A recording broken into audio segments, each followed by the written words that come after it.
நம்ம முருப்பம் வீட்டுல குறுக்கு சுவர் வைக்கிறதுல அண்ணன் தம்பிக்குள்ள ஓரியாட்டம் வந்துச்சான். சாயந்தரம் பஞ்சாயத்து வச்சுக்கலாம்னு மணிக்கார உங்களை கேட்டு வர சொன்னார். என் வீட்டு சங்கதிக்கே எங்க போய் முட்டிக்கிறதுன்னு தெரியாம நான் தலகுத்தி உட்கார்ந்து இருக்கிறேன். என்ன போய் ஊர் பஞ்சாயத்துக்கெல்லாம் கூப்பிடுறீங்களே. நீ போய் மணியார்ட்ட சொல்லு, இனிமே இந்த பொன்னம்பலம் எந்த பஞ்சாயத்துக்கும் வரமாட்டான். எப்ப என் பொண்ணு வாசப்படியே தாண்டாலும் அப்பவே எனக்கு இருந்த எல்லா யோகியதையும் போயிருச்சு.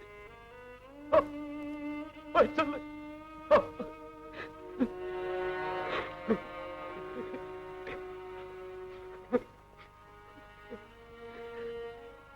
ஏண்டாடே, எங்களுக்கெல்லாம் தைரியம் சொல்றவன் நீ ஏன் இப்படி இடிஞ்சு போய் உட்காந்துட்டா? எப்படிடா அரை காசுக்கு போனமான 1000 கொடுத்தாலும் வரவா போகுது. ஏதோ இதெல்லாம் கெட்ட சொப்பனமா நினைச்சு மறந்துடுவோம். தைரியமா இருடா. செல்லம்மா,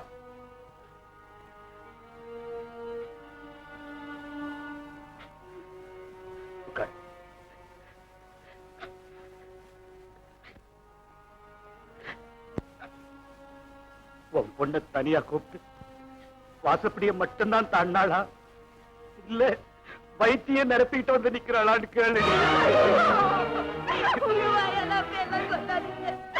ஏதோ தெரிய திரும்ப வாசப்படிய தாண்டால தவிர வேற எந்த தப்பு செய்யற அளவுக்கு கூச்சல் இல்லைங்க.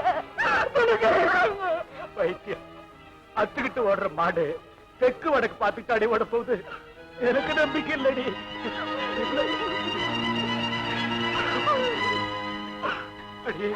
எதுக்கு அவ்வளவு ஒரு வார்த்தை கேளடி. அப்படி ஏதாச்சும் நடந்திருந்தா ஆளுக்கு கொஞ்சம் அரளி வதையை அரைச்சு குடிச்சிட்டு நாம முதல்ல போயிடுவோட்டி. நாம முதல்ல